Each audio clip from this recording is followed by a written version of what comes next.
नमस्कार, ये है न्यूज लॉन्ड्री पॉडकास्ट और आप सुन रहे हैं एनएल चर्चा। नमस्कार, मैं हूं अतुल चौरसिया। आपका खर्चा आपकी चर्चा हफ्ता दर हफ्ता हम एक बार फिर से लेकर आए हैं न्यूज लॉन्ड्री का हिंदी पॉडकास्ट एनएल चर्चा। ये चर्चा बाकी चर्चा से थोड़ी अलग है। किस मामले में अभी थोड़ी देर में आपको पता चलने वाला है, क्योंकि बार बार चर्चा के ऊपर ये और बहुत ही वाजिब एक आरोप लगता रहा है कि बहुत कम यहाँ पर जेंडर रिप्रेजेंटेशन होता, महिलाओं की उपस्थिति कम होती है। और उसकी कई वजह हैं। कई बार हमने बताया कि बहुत बार लोगों को बुलाते हैं, आखिरी टाइम पे लोग मना कर देते हैं। कई बार ये होता है कि उस विषय पर कोई महिला वॉइस नहीं मिलती। तो ये सारी गड़बड़ियाँ, लेकिन वो किसी के ऊपर डालने की बजाय वो प्रॉब्लम हमारे एंड पे भी है। और दूसरा, ये चर्चा पहले स्थगित थी लेकिन अब फिर से हमने करने की कोशिश की, इसलिए क्योंकि मीडिया रंबल चल रहा है और मीडिया रंबल के बीच से ये चर्चा आपके पास पहुंच रही है। तो जो मैंने कहा कि आपको बहुत आश्चर्य होगा, वो इसलिए आश्चर्य होगा कि अब मैं अपने जो पैनल है उसका परिचय आपको देने जा रहा हूँ। मैं नहीं दूंगा, लोग खुद ही अपने बारे में बताएंगे, तब आपको लगेगा कि हमने इस चर्चा को कैसे विशेष बनाया है। तो एक एक कर आपके सामने पहले हमारे जो पैनलिस्ट हैं उनका परिचय उन्हीं के शब्दों में, और फिर हम ये चर्चा आगे बढ़ाएंगे। मेरा नाम प्रियंका दुबे है। मैं अभी फ़िलहाल एक स्वतंत्र पत्रकार और लेखक के तौर पे काम कर रही हूँ, मगर पहले मैंने कई संस्थानों में काम किया जिसमें बीबीसी कैरावैन और तहलका प्रमुख है। सभी को हेलो हाय, और मेरा नाम मीना कोटवाल है। एक जर्नलिस्ट हूँ और फाउंडिंग एडिटर हूँ द मूक नायक की। सभी को नमस्ते, मेरा नाम नीतू है, मैं लखनऊ से हूँ और अभी पिछले 1.5 साल से स्वतंत्र पत्रकार हूँ। सीड्स ऑफ रूरल इंडिया करके एक वेब पोर्टल चला। सीड्स ऑफ रूरल इंडिया जी। मैं निधि हूँ। I used to work with Newslaundry for almost 2-3 years। अभी रिजाइन किया है, बट निधि ने अभी हाल में न्यूज लॉन्ड्री का साथ छोड़ दिया पर अभी भी हूँ यहीं पे। और ये तो ये एक बहुत मुख्तसर सा सबका परिचय हुआ। ये पूरी तरह से महिलाओं का एक पैनल है और हमने कोशिश ये की है कि इसके जरिए उस गड़बड़ी को, उस कमी को की भरपाई की जाए। और इसके अलावा इस पॉडकास्ट में हमारे दो और साथी हैं, जो कि हमारे साउंड रिकॉर्डिस्ट अनिल हैं और हमारे इस कार्यक्रम की प्रोड्यूसर हैं चंचल। तो बातचीत आगे बढ़ाएं। मैं असल में इस खास जो चर्चा को का विषय है वो एक हमारा रिपोर्ट भी कल आने वाली है। न्यूज़ रूम में जो जेंडर का मसला है, जो जेंडर डाइवर्सिटी है, महिलाओं की उपस्थिति का मसला है, वो बहुत बड़ा मसला है। और मैं देख रहा था कुछ आंकड़े, अगर मैं इसमें से कोट करूं तो बड़ी बुरी स्थिति है। ऑलमोस्ट 80% जो प्रिंट मीडिया का लैंडस्केप है, और करीब करीब यही स्थिति इलेक्ट्रॉनिक मीडिया में भी है, वो मेल डोमिनेटेड है पूरी तरह से। और ओपिनियन राइटिंग की अगर कैटेगरी में आप जाएं तो वहाँ पर भी इसी तरह का डिसबैलेंस है। अगर आप रिपोर्टिंग में जाएं तो इसी तरह का है। और इससे पहले हमारी रिपोर्ट आई थी जब जेंडर की 2019 में, जेंडर और कास्ट की, तो तब से अब में जो नई रिपोर्ट है उसमें एक अंतर ये दिखा है कि कास्ट रिप्रेजेंटेशन में थोड़ा सा बदलाव आया है। कहीं 2%, 3% छोटे छोटे लोगों ने सुधार किए हैं, लेकिन जेंडर में वो उस तरह का बहुत कोई उल्लेखनीय बदलाव नज़र नहीं आता है, आया है। और एक मैं कहूँ कि जो विडंबना वाली बात होती है वो ये है कि एक हिंदी की मैगजीन है गृह शोभा, महिलाओं के ऊपर वो पूरी मैगजीन निकलती है, महिलाओं के मुद्दों पर महिलाओं की बात करती है, और उसमें लीडरशिप की पोजीशन पे कोई महिला नहीं है। ये स्थिति है हमारे न्यूज़ और न्यूज़ रूम की महिला रिप्रेजेंटेशन के नज़रिए से। एक जगह है जहाँ पर थोड़ा सा बराबरी या ठीक ठाक बैलेंस दिखता है, वो है टेलीविज़न मीडिया का एंकरिंग वाला हिस्सा, जहाँ पर एंकर्स या कैमरे के सामने आने वाले चेहरे हैं। वहाँ पर करीब 55% का 55% मेल डोमिनेटेड है, 45% महिलाएं हैं। तो ये चीज़ दिखती है।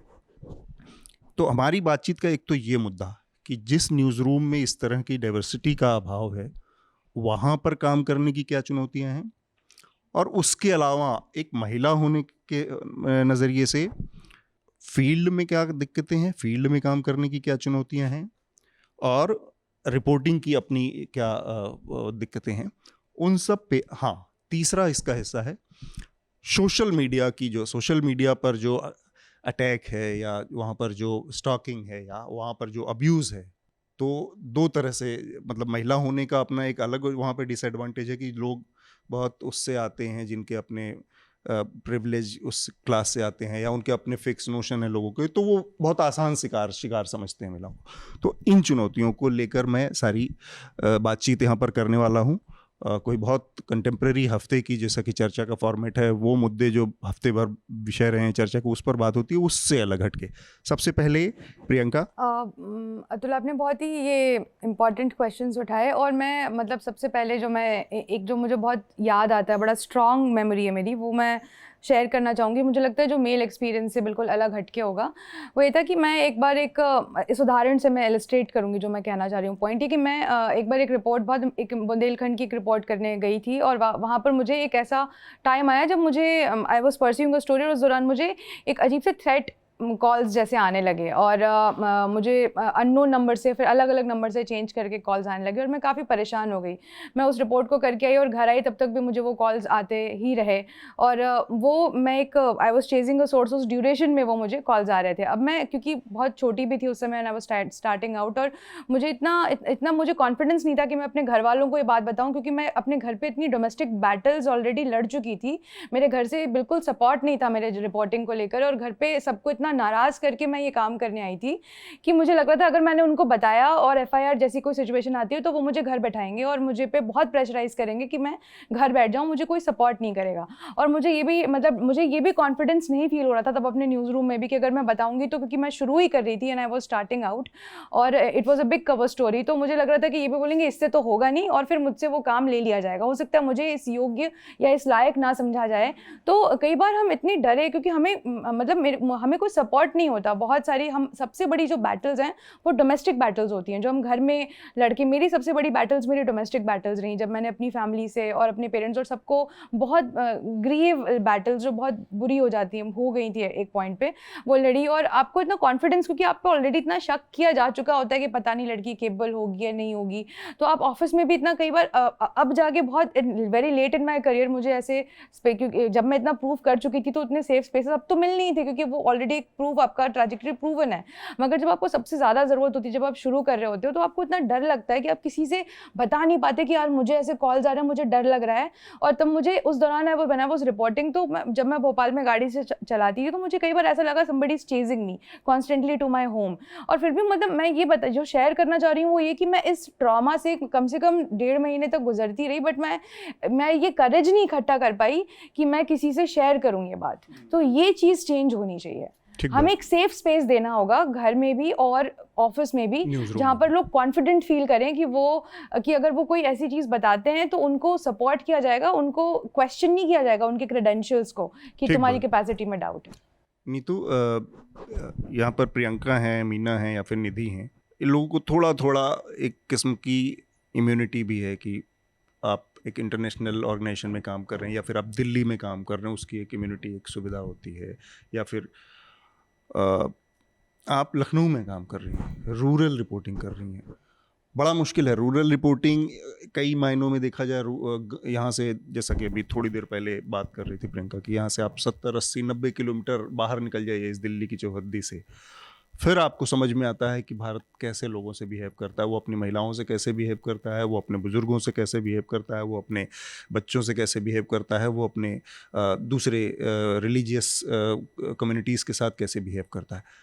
आप अगर अपना अनुभव बता पाएँ, कहाँ से शुरू किया आपने और क्यों फिर आपको अपना ये शेड्स ऑफ रूरल इंडिया बनाने की ज़रूरत महसूस हुई? सर, एक चीज़ तो मैं ये कहना चाहूँगी कि जब छोटे शहरों की बात करते हैं और गांव की बात करते हैं, तब हमारी चुनौतियाँ कई गुना ज़्यादा बढ़ जाती हैं महिला होने के नाते भी, क्योंकि हम ऐसी जगह पे आते हैं जहाँ पे मीडिया में कैरियर लड़की बनाएगी ये एक सपना होता है। मतलब हमें एक एवरेज दिखाया जाता है कि नहीं, मीडिया में लड़कियाँ नहीं पहुँच सकती हैं, हमें वो चॉइस ही नहीं होती है। तो पता नहीं क्यों जब मैं गांव में रहती थी, मैं कानपुर देहात की रहने वाली हूँ, और एक ऐसे गांव की जहाँ पे अमूमन गांव में आवागमन के साधन नहीं होते हैं, तो हमारे गांव में भी आज भी साधन नहीं चलते हैं। मेरे गांव के लोगों को अभी भी ठीक ठीक से नहीं पता है कि मैं करती क्या हूँ। कोई प्राइवेट नौकरी करती हूँ, लखनऊ में रहती हूँ, ठीक ठीक कमा लेती हूँ 10-15 हज़ार।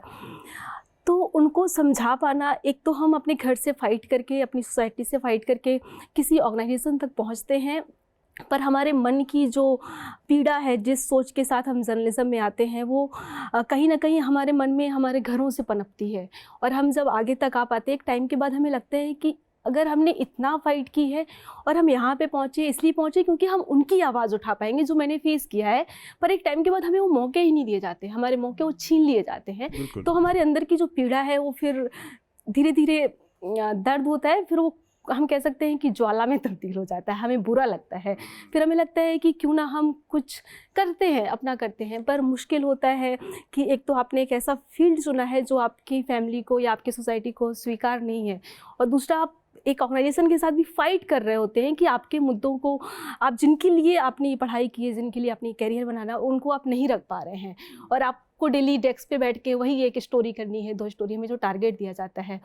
तो फिर वो एक पीड़ा रही मन में कहीं ना कहीं। तो मुझे लगता है शायद शेड्स ऑफ रूरल इंडिया की शुरुआत इसी सोच के साथ हुई कि क्यों ना हम महिलाओं की आवाज़ को उनके नज़रिए से उठाने की कोशिश करें, हम महिलाओं को मौका दें कि मतलब अगर आप पीड़ित हैं, अगर आप महिला हैं तो आप अपनी बात कहें, ना कि हम एक मीडिया ऑर्गेनाइजेशन की तरफ से आते हैं और कहते हैं कि हमें एक रिपोर्ट फाइल करनी है, शाम को डिलीवर करनी है, तो आप फटाफट बताइए, फटाफट लिखते हैं, फटाफट डिलीवर करते हैं। तो जो गंभीर मुद्दे हैं वो फटाफट नहीं हो सकते हैं, उसमें वक्त लगता है और हमें ऑर्गेनाइजेशन इतना वक्त नहीं देते हैं। ठीक बात।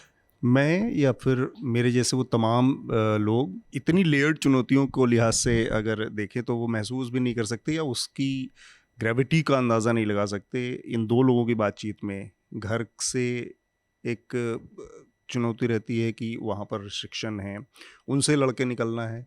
न्यूज़ रूम में आप जा रहे हैं, वहाँ पर कंडीसिव बहुत हेल्पफुल माहौल नहीं है। फील्ड में आप जहाँ जा रहे हैं वहाँ पर एकदम से अलग।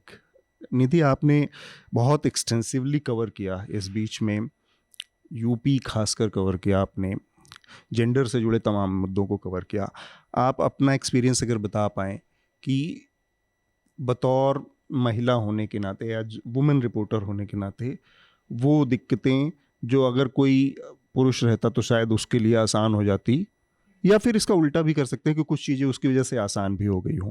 आई think specially in reporting sexual violence जो मैंने ज़्यादा किया है अभी न्यूज़ लॉन्ड्री में, the biggest challenge has been not to report on an incident of rape, जो most, at least now, digital organizations saying that okay, go and cover the incident.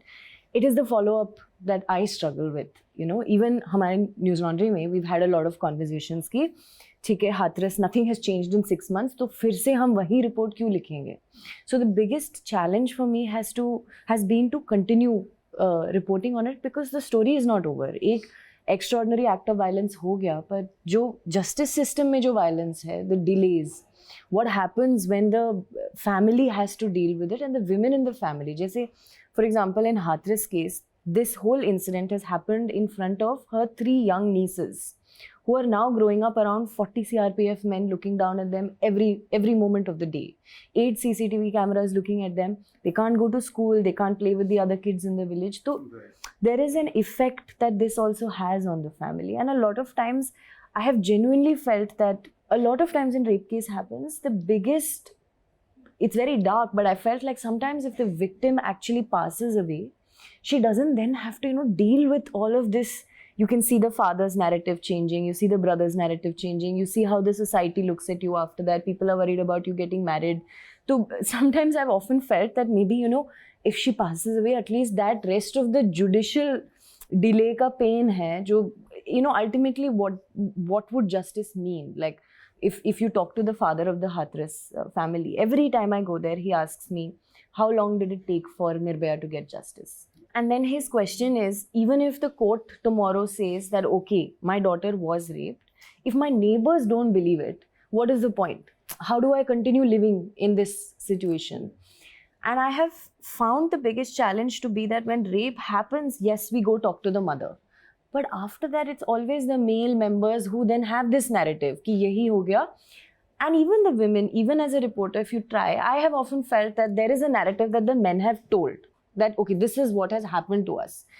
It's so difficult to get a mother or a sister-in-law to actually think about what is it they feel. So that conversation I have always found a challenge, and to find even physical space for that conversation. And a lot of times if it's say happening in a rural area, hamare urban spaces mein, yes, you can go into this room, go into that room, but most of the time you're sitting in the courtyard and having a conversation. So in that situation, I find it quite challenging to actually find a moment with women to have that conversation. Even legally, the justice system also is very male dominant. Yeah. So you end up talking to male lawyers all the time. Basically ये जो कहा जाता है ना कि सज़ा जो होती है कोर्ट से वो उतनी टायरिंग नहीं होती, प्रोसेस आपको असली हाँ. सज़ा है। उस प्रोसेस में जब आप जाते हैं और वो आपको इतना थकाती है, इतना झिलाती है, इतना परेशान करती है, वो उससे बड़ी सज़ा बन जाती है लोगों के लिए। निधि है मेरे ख्याल से, प्रियंका भी है। प्रियंका और निधि का एक्सपीरियंस, प्रियंका ने एग्जैक्टली जैसे निधि आपने पूरा वो कवर किया हाथरस का पूरा इंसिडेंट, प्रियंका ने आसाराम बापू की विक्टिम को कवर किया था। मुझे याद है उस समय तहलका में, and she travelled in Shahjahanpur India यहाँ पे, and she did fantastic interview with her family, first time it comes out. तो वो एक्सपीरियंसेस मतलब इस तरह के हैं। और बड़ी एक और चुनौती है, मुझे लगता है कि ये एडवांटेज जो इस मामलों में ये है, रेप से जुड़े मसलों में, कि जब एक लड़की या वुमेन रिपोर्टर उसको अप्रोच करती है तो वो उसकी सेंसिटिविटी अलग होती है, उसके चांसेस एक्चुअल स्टोरी तक पहुंचने के ज़्यादा रहते हैं बस बनिस्बत कोई अगर मेल रिपोर्टर उसको अप्रोच करता है। मीना आप हमारे साथ हैं। मीना की कहानी भी ऐसे ही है। मीना ने भी अपना एक प्लेटफॉर्म बनाया है मूक नायक के नाम से, द मूक नायक। द मूक नायक से एक कहानी जुड़ी है, वो बाबा साहब अम्बेडकर की मैगज़ीन का नाम था। तो दो चुनौतियां हैं मीना जैसे लोगों के लिए, एक तो महिला होना एक डिसएडवांटेज है यहाँ पर, और ऊपर से अगर आप मार्जिनलाइज कास्ट और उस कम्युनिटी से बिलोंग करती हैं, समुदाय से, तो एक और बड़ी चुनौती हो जाती है। उस लिहाज से देखें तो मीना, आपने बहुत पिछले टाइम पे आपके काम को बहुत रिकॉग्नाइज़ किया गया, लोगों ने किया, और करेज। तो ये जो इंस्पिरेशन थी, ये जो मीडिया में कुछ करने की चाहत थी, ये मतलब मैं थोड़ा सा उस कहानी के बारे में जानना चाह रहा हूँ, उस इंस्पिरेशन के बारे में कि क्यों लगा आपको। क्योंकि शुरुआत में मुझे पता है कि मेन स्ट्रीम मीडिया के कुछ प्लेटफॉर्म से जहाँ से आपको जाना पड़ा, आपने उसको छोड़ दिया, फिर वापस आके यहीं पर कुछ करने का जज्बा, और ये जानते हुए कि मेरे साथ कुछ ऐसी चीज़ें हैं जो मेरे खिलाफ जाती हैं, फिर भी आपको लगा कि यहाँ पर करना चाहिए कुछ। Thank you Atul ji. शुरुआत मैंने नेशनल दस्तक से की थी। नेशनल दस्तक से क्योंकि मैं जामिया से भी पढ़ी हुई हूँ, IMC से भी पढ़ी हूँ, उसके बाद भी मेरा प्लेसमेंट नहीं होता है। तो खैर उस समय तो मुझे समझ में ही नहीं आया था कि कास्ट कितना मैटर करता है। नेशनल दस्तक में काम किया। नेशनल दस्तक में जिस तरह की खबरें होती थी कास्ट को लेके, कि आपको कास्ट की वजह से, मूछें रखने की वजह से लिंच कर दिया जाता है, आपको मार दिया जाता है, तो इस तरह की खबरें लगातार करते करते एक नेगेटिविटी आ गई थी मेरे मन में। और मुझे लगा कि क्योंकि रिसर्च भी यही कहता है कि दलित जो है मीडिया में है नहीं, खासकर जो डिसीजन मेकिंग पोजीशन है उसमें तो बिल्कुल भी नहीं है। तो कई सारे दोस्तों से बात होती थी, तो मुझे लगता था मैं कितनी भी मेहनत कर लूँ तो रहना तो मुझे यहीं पर है, मुझे कोई पावर पोजीशन तो देगा नहीं, तो मैं क्या करूँगी इतनी मेहनत करके। तो फिर वो एक नेगेटिविटी आ गई थी और मैंने सोचा इसको छोड़ते हैं, मीडिया में कुछ नहीं रखा है, और मैं अकेडमिक में जाना मैंने सही किया। और मैंने MPhil की तैयारी की, और MPhil में मेरा हो गया, लखनऊ से MPhil किया। फिर उस समय फिर BBC में निकला, फिर उसमें BBC में आई, तो फिर वहाँ पर वो प्रैक्टिस किया, वो सारा कास्ट डिस्क्रिमिनेशन, वो एक अलग ही चैलेंज था। और वहाँ से निकलने के बाद मतलब वहाँ इतना झेल लिया था, हद से ज़्यादा, क्योंकि उस समय भी बहुत सारे लोगों ने मुझ पे ही उंगली उठाई। उस समय इतना झेल लिया था कि वो सुसाइड करने तक की नौबत आ गई थी। सुसाइड करना सही मैंने समझा, वहाँ से बच गए। BBC एक ऐसा नाम था कि वहाँ पर आप अगर किसी को बताते थे ना, तो आप पर सबसे पहले उंगली उठती थी। एक उंगली अगर वो BBC की तरफ थी तो 3 उंगली मेरे तरफ उठती थी। तो वो सारी चीज़ें किसी को नहीं बता सकते थे। फिर भी वहाँ से मैंने छोड़ा, ठीक है यहाँ से नौकरी जाएगी तो हम लोग मेन स्ट्रीम मीडिया में करेंगे। मेन स्ट्रीम मीडिया में भी मुझसे पहले मेरी कास्ट पहुँच गई। और क्योंकि महिलाएं अपने आप में मार्जिनलाइज हैं, मैं हमेशा बोलती हूँ महिलाओं को एक दोहरी ज़िंदगी जीनी पड़ती है। हर जगह चैलेंज, घर से लेकर, जैसे प्रियंका ने भी कहा, रितु ने भी कहा, निधि ने भी कहा, हर जगह उनको चैलेंज फेस करना पड़ता है एक महिला होने के नाते। लेकिन अगर मार्जिनलाइज कम्युनिटी से आते हैं तो आपको डबल चैलेंजेस फेस करने पड़ते हैं, और ऊपर से अगर आपका बैकग्राउंड स्ट्रॉन्ग नहीं है तो आपको 3 गुना 4 गुना इस तरह से जो है आपके चैलेंजेस बढ़ जाते हैं। तो मैं मतलब उस सभी में आती थी, तो लगातार इस तरह का डिस्क्रिमिनेशन झेला। मेन स्ट्रीम मीडिया में नौकरी नहीं मिली। अल्टरनेटिव मीडिया में मैंने जो है फ्रीलांस काम किया, लेकिन अल्टरनेटिव मीडिया में ये होता था कि स्टोरी पिच करो, वहाँ पे कभी पास होती थी, नहीं होती थी। महीने का जहाँ पे एक जगह से एक अच्छा अमाउंट आता था, अब अचानक जो है वो बंद हो गया था वो सोर्स, और स्टोरी पास करने में भी बहुत टाइम लग जाता था। तो वो सारी चीज़ें जब हुई तो मुझे लगा कि क्योंकि मैं जिस तरह का काम कर रही थी और मैंने बहुजन चैनल्स के साथ भी काम किया, तो वहाँ पे भी मुझे कमी देखने को मिली कि मार्जिनलाइज कम्युनिटी के लिए वो लोग काम कर रहे हैं, लेकिन वहाँ पे भी सारे के सारे पुरुष हैं। क्यों ऐसा हो रहा है कि वहाँ पे भी जो है पुरुष ही बात करें? और बहुत ही हैरान करने वाली बात है कि हमेशा से हम लोग देखते हैं कि जिस पीड़ित की बात होती है, जो मार्जिनलाइज्ड है, उसकी बात होती है तो उसके अपोजिट वाला बात करता है। महिलाओं की बात होती है तो पुरुष बात करता है। जैसे कि आपने गृह शोभा का भी हमें अभी एग्जाम्पल दिया, चाहे वो अगर यहाँ पे इस समय तो भी मुस्लिम भी जो मार्जिनलाइज्ड है उसकी बात कर रहे हैं तो क्यों एक हिंदू संगठन है या हिंदू लोग जो हैं बात कर रहे हैं, वो क्यों बात कर रहे हैं? महिला की बात है तो पुरुष क्यों कर रहा है? दलित की बात क्यों है जो सवर्णा कर रहा है? तो ये सारी चीज़ें बड़ी देखने को मिली और मुझे लगा फिर क्यों, अब मैं इतनी मेहनत कर ही रही हूँ, मुझे प्रूफ भी करना है, क्योंकि मेरे पास उंगली इतनी उठ गई थी कि जो है ये विक्टिम कार्ड खेल रही है, महिला कार्ड खेल रही है, पता नहीं कौन कौन से कार्ड जो हैं गालियाँ देने लगे, बहुत सारी चीज़ें होने लगी। तो मुझे प्रूफ भी करना था अपने आप को कि मुझे प्रूफ करना है, बहुत सारी चीज़ें हो गई। तो वो एक गुस्से में मैंने शुरू किया था मूक नायक क्यों, और 1920 में आपने भी कहा कि डॉक्टर अंबेडकर ने शुरू किया था। उस समय भी वो जो मीडिया था, लगभग 100 साल से पहले का मीडिया जो था, उस समय भी वो मार्जिनलाइज कम्युनिटी को उस तरह से जो है रिप्रेजेंट नहीं कर रहा था, उस तरह के मुद्दे नहीं उठा रहा था। तो मुझे लगा अभी भी क्या बदला, तो वो मूक नायक इसीलिए शुरू किया गया। और मूक नायक में आज जो है इसी तरह की खबरें होती हैं, महिलाओं से जुड़ी, दलितों से जुड़ी, आदिवासियों से जुड़ी, तो इस तरह की खबरें हम लोग लगातार करते रहते हैं। ठीक बात। दो तीन चीज़ें और इस पर मैं चाहूँगा कि सवाल एक ही होगा लेकिन सबके ओपिनियन मैं संक्षेप में चाहूँगा, निधि, प्रियंका, नीतू, आप लोग भी, कि लीडरशिप की पोजीशन पे महिलाओं के आने से किस तरह के बदलाव की उम्मीद आप लोग देखते हैं? इसके अलावा पे के लेवल पे ये कहा जाता है कि महिलाओं के साथ डिस्क्रिमिनेशन होता है मेनस्ट्रीम में, ये एक चीज़ है। और दूसरा, खतरे के लिहाज से हो तो इन जनरल इंडिया में स्थितियाँ उस तरह से बिगड़ी हैं, अलग अलग इंडेक्स में भी दिख रहा है कि जर्नलिज्म सेफ जॉब नहीं है, किसी के लिए भी नहीं है। महिलाओं के लिए तो चुनौती और बढ़ जाती है क्योंकि उनके साथ एक जेंडर का भी डिस्क्रिमिनेशन जुड़ जाता है, तो सेफ़ नहीं। बहुत सारे, आज शुरुआत का सेशन अगर आप लोगों ने अटेंड किया हो मीडिया रंबल का, तो वहाँ पर जिन जर्नलिस्ट की जान गई है पिछले 1 साल में, उसका हमने एक छोटा सा डॉक्यूमेंट्री जैसा बना के और उस पर उनको एक ट्रिब्यूट और श्रद्धांजलि भी दी है। तो एक यही मेरे सवाल हैं, क्या लीडरशिप की पोजीशन पर आने से कुछ बड़ा बदलाव की आप लोगों को उम्मीद लगती है? पे स्केल का डिस्क्रिमिनेशन जो है वो, और इन जनरल ये जो मीडिया का जॉब है जिसमें रिस्क है, उसका असेसमेंट कैसे करते हैं, उसकी इवेल्युएशन आप लोग कैसे करते हैं? Nidhi? I think with leadership position, I have noticed that, say, if it's a case of sexual violence, domestic violence, any of those cases, a lot of times I have not had to do an elaborate pitch if it's a woman editor that I have to pitch it to. Because there is an understanding of why this is important. A lot of times I had to make an elaborate pitch as to why this story is important as compared to the 10 other rapes that have happened in the last 3 weeks or 4 weeks. To do this story, what is different? I have not had that sort of challenge while pitching it to a woman editor because there seems to be an understanding of why the story is important. So I do feel like unless, and it's the same with follow-ups, right? It's the same, like why it's important to keep revisiting the story. So I feel like there is no going forward in reporting gender unless there are more women who are in leadership positions. Because it's also at the end of the day, a lot of times when, even if it's female reporters and the editor is male, you can see the change in the copy that happens before it goes out. And then you have to fight for why some small detail somewhere about this woman saying this is important for to be there in the copy.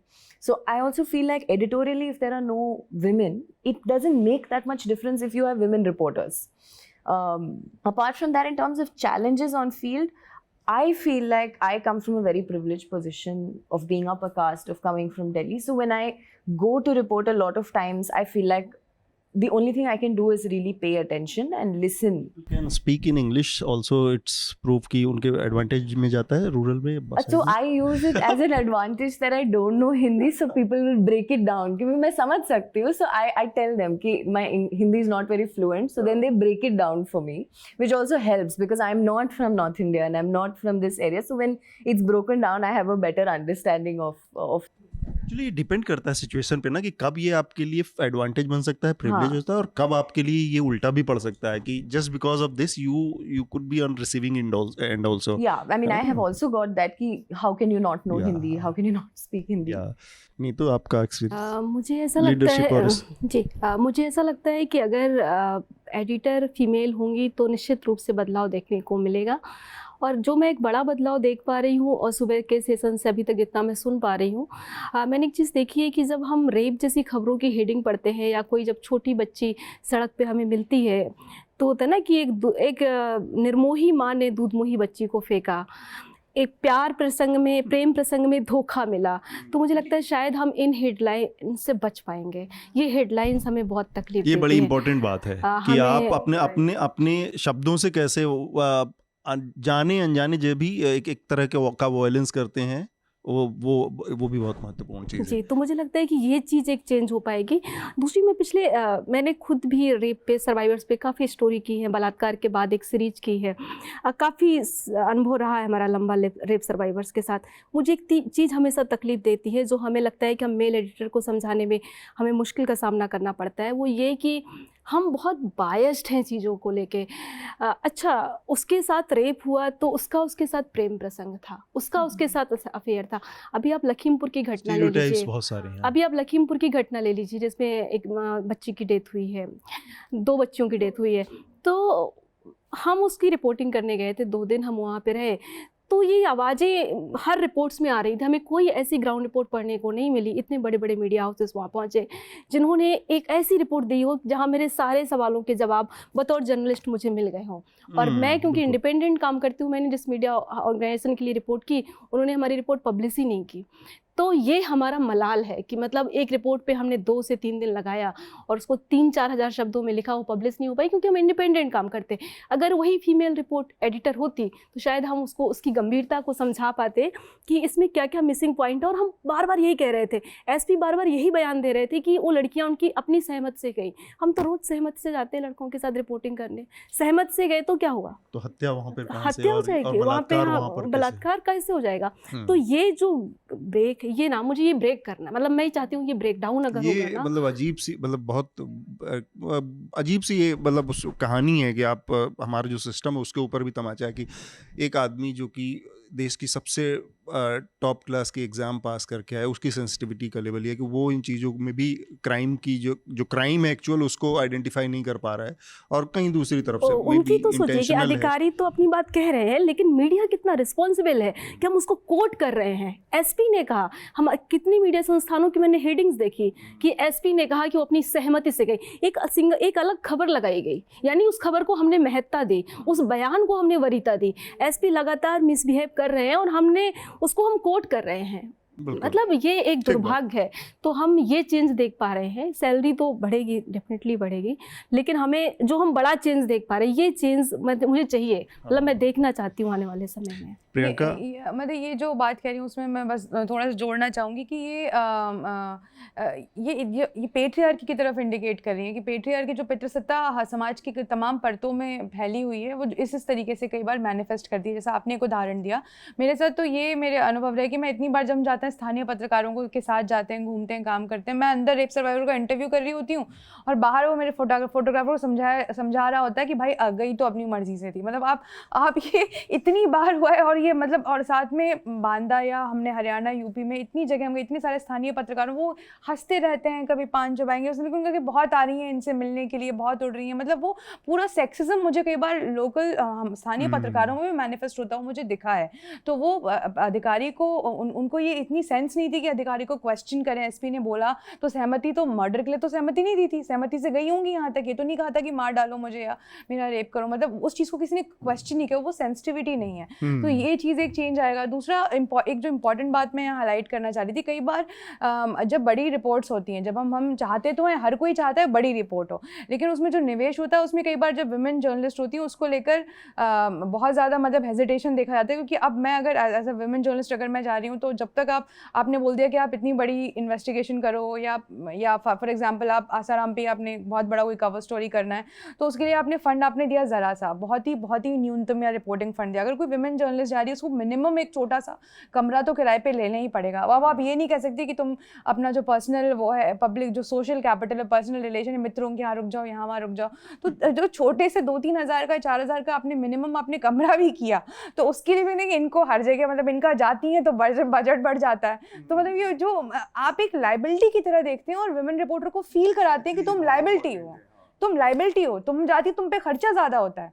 मतलब ये जो feeling है ना, ये मुझे रुला देती है। मतलब आप क्या चाहते हो, हम सड़क पे खड़े हो जाएं, ये यू नीड टू, हमें अपने ही एक क्योंकि ये कहना कि विमेन रिपोर्टर जा रही है तो उसमें एक्स्ट्रा खर्चा होगा, ये बहुत skewed mentality, this needs to change. पूरे उसको बहुत संकीर्ण भी कर देता है, बहुत संकीर्ण कर देता है, दिस और नीड्स टू चेंज। मुझे इस लेवल तक मैंने अपने इनिशियल ईयर्स में, अब तो जब मैंने इतना स्टैब्लिश कर लिया, अब एक अलग परिस्थिति है, पर इनिशियल ईयर्स में मैं इतना ज़्यादा वर्नेबल फील करती थी कि मैं कन्विंस करना चाहती थी, कोई नहीं सर मैं तो इतनी में ही कर लूंगी, मुझे जाने दो, मुझे रिपोर्ट करनी है। मतलब ये कितनी बुरी बात है, आप उसकी सेफ्टी को कॉम्प्रोमाइज कर रहे हो, उसको कुछ हो जाए, वो मर जाए कुछ, मतलब यू आर आप फील कराते हो कि तुम लाइबिलिटी हो। This is bad, no, this needs to change. अब पे स्केल बहुत बाद में आता है। मीना, आपका अपना एक्सपीरियंस? देखिए, अगर लीडरशिप की बात करें तो महिलाओं को लीडरशिप के लिए हमेशा लड़ना पड़ता है और आराम से कुछ नहीं मिलता है, छीनना पड़ता है। तो आपको मौका छीनना है। हम लोग मीडिया से जुड़े हैं तो हम लोगों ने अपना माइक छीना है, हमें किसी ने मौका दिया नहीं है। और दूसरा, अगर आप मार्जिनलाइज हैं तो मार्जिनलाइज तो आपको बिल्कुल नहीं मिलेंगे। और अगर आप डाइवर्सिटी की बात करते हैं तो डाइवर्सिटी हम लोग देखते हैं कि अच्छा ठीक है पुरुष है तो महिलाओं को रख ले, लेकिन महिलाओं में भी कौन सी महिलाएँ हैं? तो जिसका दर्द है वो ज़्यादा बताएगा। जैसे महिला अगर एडिटर होती, हम लोग सारी रेप की स्टोरीज की बात कर रहे हैं, तो अगर महिला एडिटर होती तो उसको समझाना नहीं पड़ता रेप के बारे में। यहाँ पे पुरुष को समझाना पड़ता है कि कैसा रेप है। क्योंकि मैंने भी जैसे काम किया तो मुझे भी चूरू का, उस समय लास्ट एकदम मेरे आखिरी दिन चल रहे थे BBC के, चूरू का एक मामला आया था जिसमें एक महिला के साथ रेप हुआ था और थाने में रेप हुआ था, और जितने भी थाने में लोग मौजूद थे तो उन्होंने रेप किया था। सिर्फ एक छोटी से उनके देवर पे जो है चोरी का इल्ज़ाम आ गया था और उसको छुड़ाने वो महिला गई थी, भाभी थी उसकी, तो उसको छुड़ाने के बदले उन लोगों ने उसका रेप किया था, देवर के सामने रेप किया था। और उस महिला को जब देवर ने कहा, क्या कहते हैं, कि मैं ये सारी जो चीज़ें हैं बाहर आके रखूँगा, देवर को इतना टॉर्चर कर दिया गया कि वो जेल में उसको मार दिया गया। महिला बाहर ना बोले तो उसके नखून, हाथ पैर के नखून निकाल दिए गए, आँखों में मिर्ची डाली गई। ये मामला कहीं नहीं रिपोर्ट हुआ था, मैं उसको करना चाह रही थी लेकिन भेजा नहीं गया। तो रेप को भी आपको बताना पड़ेगा कौन सा, क्योंकि वो दलित महिला थी। तो मुझे कई सारी ऐसी रिपोर्ट है। रेप अपने आप में एक बहुत बड़ा जो है कृतघ्न है, मतलब बहुत बुरा सिचुएशन है, लेकिन उसमें भी आपको देखना पड़ेगा कि कितने रेप केस किसके साथ होते हैं। एक दिन में लगभग 10 से ज़्यादा महिलाओं के साथ, दलित महिलाओं के साथ रेप होते हैं। डेली तो लगभग 80-90 रेप होते हैं। तो उसमें सबसे ज़्यादा क्या, और रिपोर्ट कितने होते हैं, क्या सारे रिपोर्ट हो पाते हैं? और बहुत सारी चीज़ें तो रिपोर्ट होता ही नहीं है, छेड़ना वेड़ना, कमेंट करना, ये सारी तो महिलाओं को इतनी आदत हो गई है कि इस पे तो हम लोग नहीं रिपोर्ट कराते हैं। गाँव की देहात की महिला तो बहुत दूर की बात। हाथरस वाला मामला मैं लूँ, हाथरस वाला मामला मैं भी कवर कर रही थी। जब मेरी भाई से बात हुई, पिता से बात हुई, तो वो लिटरली थाने में बैठे थे, उनको समझाना पड़ रहा था कि भाई बेटी के साथ रेप हुआ है, फर्श पे लेटी हुई है वो, उसके कपड़े इधर उधर थे, तब भी पुलिस मानने को तैयार नहीं थी। तो क्यों मेन स्ट्रीम मीडिया में वो नहीं आया? मेन स्ट्रीम मीडिया को क्या बताना पड़ता कि रेप क्या अलग अलग है? महिला सब लोग कहते हैं महिला होती है, लेकिन वो दलित महिला होती है तो मेन स्ट्रीम मीडिया भी उसको नहीं उठाता है। और इसमें बहुत सारे एग्जाम्पल मैं देख सकती हूँ, हाथरस हो गया, नांगल हो गया, अभी लखीमपुर वाला देख लीजिए, कितने लोगों ने उसको कवर किया, कईयों ने कवर नहीं किया उसको। क्यों? तो लीडरशिप अगर होगी तो मार्जिनलाइज कम्युनिटी की होगी, तो मुझे लगता है जिसका दर्द होगा, जिसका हाथ कटा है, वो ज़्यादा अच्छे से बताएगा, कोई और क्यों बताए उसको। बस मैं एक बात जोड़ना चाहूँगी कि कोई भी मीडिया हाउस हो, या छोटा हो या बड़ा हो, या मेन स्ट्रीम मीडिया हो, मीडिया हाउस रेप केसेस में अपने रिपोर्टर्स को तब तक फील्ड पे नहीं भेजते हैं जब तक वो ये देख ना लें कि वो हाथरस या निर्भया जैसे कांड ना हो गए हो। इस बात के लिए मुझे मतलब हमेशा हर रिपोर्टर्स को अपने न्यूज़ रूम में फाइट करनी पड़ती है एडिटर के साथ, क्योंकि हमें ये बताना पड़ता है ना कि सर अगर ये स्टोरी रेप की करने जा रहे हैं, इसमें अलग क्या है, रेप हुआ है ना, वो तो हर दिन 97 या 87 हो ही रहे हैं, इसमें अलग क्या है। अलग होने के लिए आपको निर्भया, हाथरस, लखीमपुर खीरी पढ़ना ही पड़ेगा। मतलब जब तक हम उसकी विभत्सता बहुत ज़्यादा नहीं हो जाएगी तब तक हमें वो असाइन ही नहीं किया जाएगा। दिल्ली से रिपोर्टर तब तक उस छोटे से गांव में नहीं पहुंचेंगे जब तक कि हमें उसकी विभत्सता ना बतानी पड़े कि नहीं उसको जला के बिल्कुल खत्म कर दिया, अब कुछ है ही नहीं, तो हम जाके बड़ी स्टोरी करने जा रहे हैं। कास्ट भी मैटर करती है कई बार इसमें कि कौन सी महिला है, किस कास्ट की है, ये सारा जब तक मीडिया हाउस में अंदर न्यूज रूम में डिस्कस नहीं हो जाता ना, तब तक वो बाहर तक नहीं भेजते अपने रिपोर्टर्स को। तो इसमें कास्ट भी बहुत मैटर करता है। एक तरह की सच्चाई है जो मेरे ख्याल से इन 4 लोगों ने रखा है, वो हमारे न्यूज़ रूम की भी सच्चाई है और पूरे ओवरऑल मीडिया लैंडस्केप की भी सच्चाई है। इस चर्चा को हम यहाँ पर रोकेंगे, उससे पहले रिकमेंडेशन ज़रूर इन सब लोगों से लेंगे जो कि हम हमेशा अपने पैनलिस्ट के साथ करते हैं। सबसे पहले प्रियंका, आप क्या रिकमेंड करेंगी हमारे श्रोताओं के लिए? कोई फिल्म, कुछ किताब कर सकती हूँ? कुछ भी। हाँ, अच्छा, अभी दिवाली आने वाली है, उसके बाद काफ़ी फॉग, नहीं फॉग बढ़ जाएगा और वो पोल्यूशन की समस्या दिल्ली में आएगी। तो ऑल दैट ब्रीथ्स करके एक डॉक्यूमेंट्री है जो पिजन्स के ऊपर बनाई हुई है, बड़ी सेंसिटिव है कि पिजन्स कैसे पोल्यूशन का शिकार होते हैं। इट्स अ ब्यूटीफुल डॉक्यूमेंट्री, वो ज़रूर देखें, बड़ी टाइमली भी है बिकॉज ऑफ पोल्यूशन आएगा। मीना, आप क्या रिकमेंड करेंगी? कास्टिज़म कई लोगों को नहीं पता है, तो मैं थोड़ा सा इसी पे करूँगी, क्योंकि मैंने जब पढ़ना शुरू किया था तो सबसे पहली बुक जो थी मैंने जूठन पढ़ी थी, तो मुझे लगता है वो सबको पढ़नी चाहिए। और प्रकाश वाल्मीकि की किताब है। जी, और एक गीली पुच्ची है नीरज घैवान की, छोटी सी शॉर्ट मूवी है, वो भी ज़रूर देखना चाहिए कि कास्ट कितना मैटर करता है आपको, जब आप हायर पोजीशन पे पहुँचते तो कितना मैटर करता है। तो मुझे लगता है 2 चीज़ें आपको देखना चाहिए। ठीक बात। मैं बस इतना ही रिकमेंड करूँगी कि मैं आपके पॉडकास्ट के माध्यम से जितने भी एडिटर्स हमारे सुन रहे हैं, प्लीज़ जो ये हेडिंग्स है ना, वो हेडिंग्स इस तरह की ना लगाएं। मैं यही रिकमेंड करूँगी। मतलब मुझे बहुत निराशा होती है, लोगों को लग रहा होगा ये बहुत छोटी चीज़ है, लेकिन ये बहुत महत्वपूर्ण चीज़ है कि एक हेडिंग से पूरी कहानी की सूरत बदल जाती है। आपके एक हेडलाइन से पूरी कहानी का, लोगों को सोचने का नज़रिया बदल जाता है, पूरी तरह से स्टोरी भ्रामक हो जाती है। कहानी कुछ होती है अंदर, हेडलाइन आपको कुछ संदेश देती है। बहुत सारे लोग, बड़ी संख्या ऐसी है जो हेडलाइन से परसेप्शन बनाते हैं। तो ये बहुत महत्वपूर्ण चीज़ है। नीतू उसको बहुत कम शब्दों में कह रही हैं, लेकिन ये बहुत इंपॉर्टेंट चीज़ है। निधि, आपका रिकमेंडेशन? मैंने एक्चुअली रिसेंटली एक फिल्म देखी थी, सिया बोल के। It was released in cinema, but it was released in mainstream theatre. But it's a film where they've actually combined the story of Hathras and Unnao, and it's very difficult to watch. ऐसा नहीं कि कुछ बड़ा climax है end में. It's the story is the process of watching and how difficult it is to watch it. It's a story of a rape survivor and what happens to her and her family. So I also just wanted to add a small thing. We spoke about, a lot of difficult challenges. One thing I have felt, I have only been in the profession 3-4 years now. All of them are a lot more experienced. But one thing I felt is there is a difference when you meet a woman journalist. I've not met Priyanka before, and I've not met Meena ji before, I've not met Neetu ji, but there is a connection, and there is a reason there is that connection, that you understand what it takes to get to where, say, you are today. You've started a own organization, and I'm sure there's challenges. So there is a solidarity that's there within the occupation now, which is actually quite nice among women. Fraternity बहुत ज़रूरी है। तो मेरा recommendation बस बहुत सीधा साधा 2 recommendation है, एक ही है। ये जो हमारी ऑक्सफैम के साथ 2 रिपोर्ट आई हैं, कॉस्ट रिप्रेजेंटेशन के ऊपर, डाइवर्सिटी के ऊपर और जेंडर के ऊपर। ये 2 रिपोर्ट्स अवेलेबल होंगी आज से। आप इसको जैसे भी चाहें ज़रूर देखें, ज़रूर पढ़ें। जिन लोगों का थोड़ा भी इंटरेस्ट है मीडिया में, भारत के पत्रकारिता में, उनके लिए ये रिपोर्ट है। और देखने समझने के लिए हम सब लोग इन सब चीज़ों से धीरे धीरे सीखने की कोशिश कर रहे हैं, बदलने की कोशिश कर रहे हैं। उसकी दिशा में ये कदम है। प्रियंका, मीना, नीतू जी, निधि, बहुत बहुत शुक्रिया इस चर्चा में हिस्सा लेने के लिए। बहुत बहुत शुक्रिया। Thank you. न्यूज लॉन्ड्री के सभी पॉडकास्ट टिचर, iTunes और दूसरे पॉडकास्ट प्लेटफॉर्म पे उपलब्ध हैं। खबरों को विज्ञापन के दबाव से आजाद रखें। न्यूज लॉन्ड्री को सब्सक्राइब करें।